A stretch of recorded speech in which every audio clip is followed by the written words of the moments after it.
Welcome प्यारे प्यारे बच्चों। आज हम पढ़ेंगे परमाणु की संरचना के बारे में। उसके लिए आप सबसे पहले ये वीडियो देखिए। बच्चों, आपने पिछली कक्षा में जान लिया है कि पदार्थ वह है जिसमें कुछ भार हो और जो स्थान घेरे। यहाँ पर हम आपको समझाना चाहते हैं कि पदार्थ छोटे छोटे अणुओं से मिलकर बना है। जैसे ये चौक देखिए, अगर हम इसे छोटे छोटे टुकड़ों में तोड़ते जाएं तो ये लास्ट में इस तरह पाउडर फॉर्म में आ जाएगा।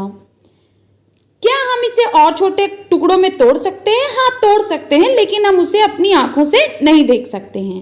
तो पदार्थ के वह छोटे छोटे कण जिन्हें हम अपनी आंखों से देख सकते हैं उन्हें हम कहेंगे अणु।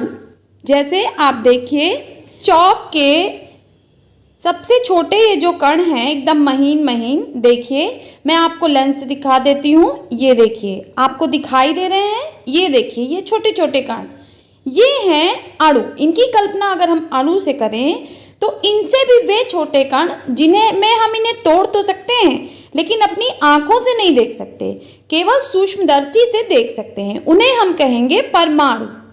इस प्रयोग से आप समझ सकते हैं कि पदार्थ का वह सूक्ष्मतम कण जो स्वतंत्र अवस्था में रह सकता है उसे हम कहेंगे अणु, और पदार्थ का वह सूक्ष्मतम कण जो स्वतंत्र अवस्था में नहीं रह सकता और जिसे हम केवल सूक्ष्मदर्शी से देख सकते हैं और जो रासायनिक अभिक्रिया में भाग लेता है उसे हम कहेंगे परमाणु।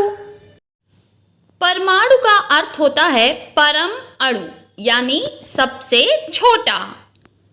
सभी पदार्थों के परमाणु एक समान नहीं होते। अलग अलग पदार्थों के परमाणु अलग अलग प्रकार के होते हैं। दो या अधिक परमाणु आपस में मिलकर अणु बनाते हैं, जबकि कई समान प्रकार के परमाणु मिलकर एक तत्व का अणु बनाते हैं। जैसे हाइड्रोजन तत्व के एक अणु में हाइड्रोजन के दो परमाणु होते हैं। असमान प्रकार के परमाणु मिलकर यौगिक का एक अणु बनाते हैं। जैसे क्लोरीन का एक परमाणु फ्लोरीन के 5 परमाणु से मिलकर क्लोरीन पेंटाफ्लोराइड बना रहा है। अब हम जानेंगे बच्चों परमाणु की खोज। सबसे पहले डिमोक्रिटस ने 400 बीसी में पदार्थ के सूक्ष्म अविभाज्य कणों को परमाणु का नाम दिया।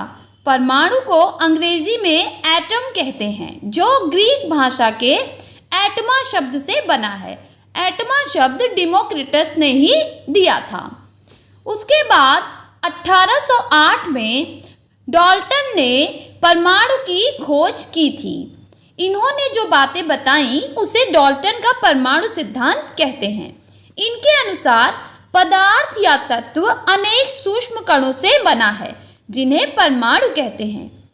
एक ही तत्व के परमाणु भार, आकार व अन्य गुणों में समान होते हैं, किंतु दूसरे तत्व के परमाणुओं से भिन्न होते हैं।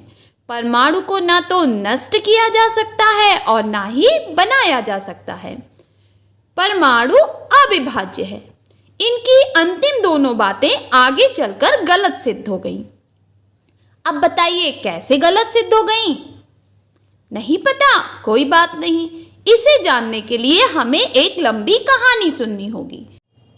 परमाणु की खोज में सबसे पहले नाम आता है डिमोक्रिटस के ग्रीक मॉडल का। ये आया 400 बीसी पूर्व।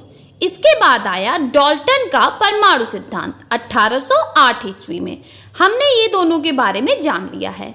उसके बाद आए जे थॉमसन 1897 ईस्वी में। उसके बाद आया रदरफोर्ड का परमाणु मॉडल 1911 ईस्वी में। फिर आया नील्स बोर का परमाणु मॉडल 1922 ईस्वी में।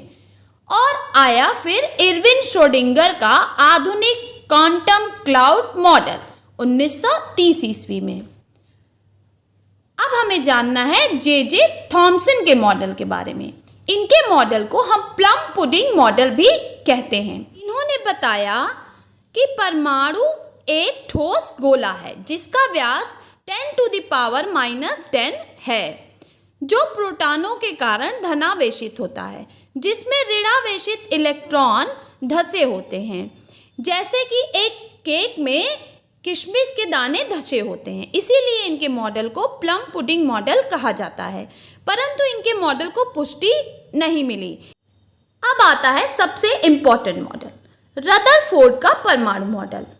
मेरे हिसाब से अगर रदरफोर्ड साहब थोड़े से सुस्त ना होते तो इन्होंने ही इलेक्ट्रॉन, प्रोटॉन और न्यूट्रॉन की खोज भी कर दी होती, but better luck for others. चलिए बताते हैं इन्होंने क्या क्या किया। इन्होंने अल्फा प्रकीर्णन किया। इसे अच्छे से समझने के लिए आप पहले ये प्रयोग देखिए। इसके लिए इन्होंने सोने की पतली पन्नी पर अल्फा कणों से बमबारी की, तो इन्होंने पाया कि 90% किरणें तो सीधे बाहर निकल गईं। इसके आधार पर इन्होंने कहा कि परमाणु का अधिकांश भाग खोखला है। फिर उन्होंने देखा बीच के पास की कुछ किरणें, लगभग 9% किरणें दूसरी दिशा में मुड़ गईं, जैसे कि इन्हें कोई बाहर की ओर धकेल रहा हो। चूंकि अल्फा कण धनावेशित होता है, इसलिए अगर उसे किसी ने धकेला तो वह भी धनावेशित ही होगा। इसके आधार पर इन्होंने बताया कि परमाणु के बीच में कुछ धनावेशित हिस्सा है। अब देखिए ये रदरफोर्ड महान वैज्ञानिक बनने की ओर किस तरह से बढ़ रहे हैं। इसके बाद उन्होंने एकदम बीचों बीच में अल्फा किरण से बमबारी की। फिर उन्होंने देखा कि यह किरण तो तुरंत वापस आ गई, पलट गई। इसके आधार पर इन्होंने निष्कर्ष निकाला कि परमाणु का बाहरी भाग तो खोखला है, परंतु बीच का भाग खोखला नहीं, ठोस है। और इस पर कौन सा आवेश है? इस पर धनावेश है। अंदर वाले भाग का नाम इन्होंने नाभिक रखा और बताया कि यह धनावेशित है। परमाणु की नाभिक की खोज के लिए इन्हें 1908 में नोबेल पुरस्कार भी मिला। अब बताइए बच्चों की नाभिक की खोज किसने की?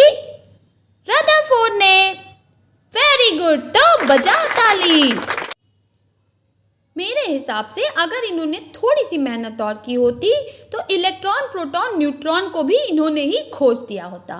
खैर, इसके बाद आए गोल्डस्टीन साहब। इन्होंने कहा कि हम भी वैज्ञानिक बनेंगे, हम भी कुछ खोजेंगे। अब इन्होंने कहा कि रदरफोर्ड ने तो नाभिक को खोजा है, तो हम नाभिक को भी तोड़कर खोजेंगे। अब इन्होंने नाभिक को तोड़ना शुरू कर दिया।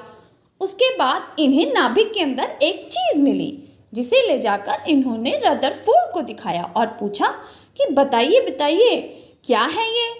अब खोजा इन्होंने, लेकिन पूछा किससे? रदरफोर्ड से। तो रदरफोर्ड साहब ने उसका नाम रख दिया प्रोटॉन। इसीलिए हम कहते हैं कि प्रोटॉन की खोज तो गोल्डस्टीन ने की, लेकिन प्रोटॉन का नाम किसने रखा? रदरफोर्ड ने। वेरी गुड बच्चों। अब आई हमारी कहानी के अगले पात्र के पास।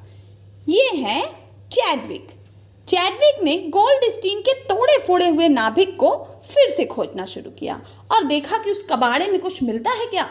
अब इन्हें उस कबाड़े में एक और चीज़ मिली। ये बहुत खुश हो गए, अरे हम भी वैज्ञानिक बन गए, मैंने तो एक नई चीज़ खोजी। इन्होंने उसका नाम रखा न्यूट्रॉन। तो न्यूट्रॉन की खोज किसने की? वेरी गुड, चैडविक ने। तो बजाओ ताली। अब तो बेचारे हमारे जे थॉमसन, जिन्होंने प्लम पुडिंग मॉडल दिया था, इन्होंने कहा कि भाई ये सब छोटे छोटे वैज्ञानिक सब कुछ खोज ले रहे हैं, हम पीछे रह जा रहे हैं। तो इन्होंने कहा कि अब मैं बाहर खोजूंगा। तो इन्होंने कहाँ खोजना शुरू किया न्यूट्रॉन और प्रोटॉन को? नाभिक के बाहर। अब ये खोजते रहे। न्यूट्रॉन और प्रोटॉन तो इन्हें नहीं मिला, लेकिन मिला क्या? एक दूसरा तत्व, जिसका नाम इन्होंने रखा इलेक्ट्रॉन। तो इलेक्ट्रॉन की खोज किसने की? जे थॉमसन ने। तो बजाओ ताली। और ये भी बन गए वैज्ञानिक। इसी तरह से आप भी तोड़ फोड़ के वैज्ञानिक बन सकते हैं बच्चों। आइए, अब जो हम ये इलेक्ट्रॉन, प्रोटॉन और न्यूट्रॉन के बारे में तब से बात किए जा रहे हैं, इनके बारे में अच्छे से समझ लेते हैं। अब आपको इनके खोजकर्ता तो पता चल गए। इलेक्ट्रॉन की खोज की जे थॉमसन ने, प्रोटॉन की खोज की गोल्डस्टीन ने, पर नाम किसने रखा? रदरफोर्ड ने। न्यूट्रॉन की खोज की चैडविक ने। अब हम बात करते हैं इनके ऊपर आवेश कौन कौन से होते हैं। इलेक्ट्रॉन के ऊपर होता है ऋण आवेश, जबकि प्रोटॉन के ऊपर होता है धन आवेश, और न्यूट्रॉन के ऊपर होता है कोई आवेश नहीं। ठीक है, अब आते हैं इनके भार के बारे में। इलेक्ट्रॉन बेचारा परमाणु के चारों ओर चक्कर लगाता रहता है, हमेशा दौड़ता रहता है। तो बताइए जो हमेशा दौड़ेगा वो हल्का होगा या भारी? वेरी गुड, हल्का होगा। तो इलेक्ट्रॉन, प्रोटॉन और न्यूट्रॉन में सबसे हल्का कौन है? इलेक्ट्रॉन।